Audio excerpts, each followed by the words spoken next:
Okay, intelligentsia. So, yung intelligentsia, yun daw yung mga highly educated people that na mayroong cultural and political influence.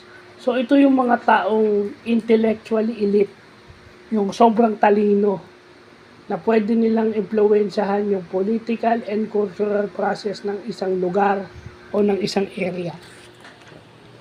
Siguro very evident ang intelligentsia.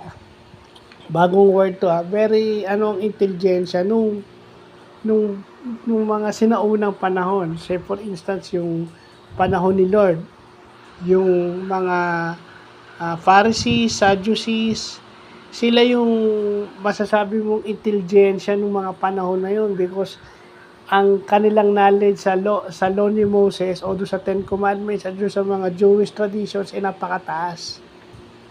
Di ba?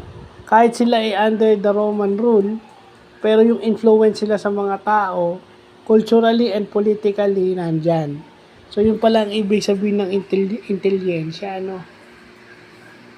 Buti naman at nalalaman natin yung mga ganyan, ano? Meron tayong vocabularyong nalalaman na hindi pa natin nalalaman before na nalalaman natin. So, yun lang po.